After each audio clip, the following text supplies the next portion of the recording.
নমস্কার, আমি শ্রেয়নিতা কবিতা।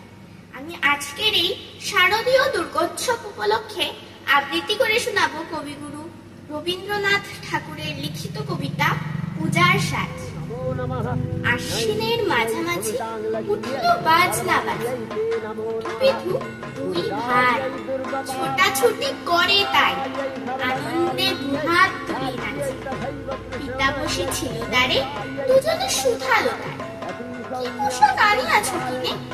পিতা কহে, আছে আছে তোদের মায়ের কাছে, দেখিতে পাইবি ঠিক দিকে। সবুর সহে নার জননীরে বার বার, কহে মা গো ধরি তোর পায়ে। বাবা আমাদের তরে কি জিনিস এনেছে ঘরে, একবার পেন আমা দেখায়ে। ব্যস্ত দেখি হাসি আমার, দুখানি ছিটের জামা দেখাইল করিয়া আদর। মধু কহে আর নেই, মা কহিল আছে এই একজোড়া ধুতি ও চাদর।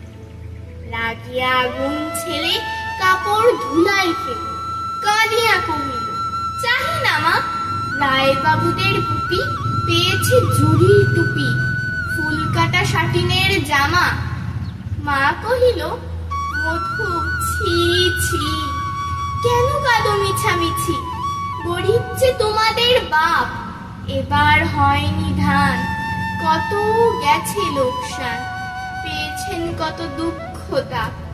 তবু দেখো বহু ক্লেশে তোমাদের ভালোবেসে সাধ্যমতো এনেছেন কিনে। সে জিনিস অনাদরে ফেলিলি ধুলির পরে, এই শিক্ষা হলো এতদিনে। বিধু বলে এ কাপড় পছন্দ হয়েছে, এই জামা পরা সামার। মধু শুনে আরো রেগে, ঘর ছেড়ে দ্রুত বেগে গেল রায় বাবুদের দ্বারে। সেথা মেলা লোক জড়ো, রায় বাবু ব্যস্ত বড়, দালান সাজাতে গেছে রাত।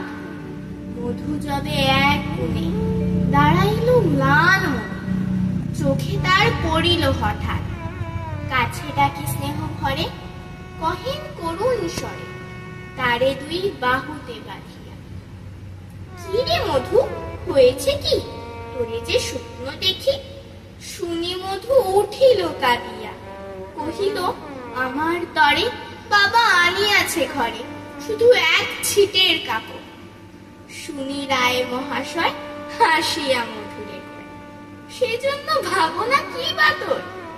ছেলেরে ডাকিয়া চুপি কহিলেন, ওরে গুপি তোর জামা দে তুই মধুকে। গুপির সে জামা পেয়ে মধু ঘরে যায় ধেয়ে, হাসি আর নাহি ধরে মুখে।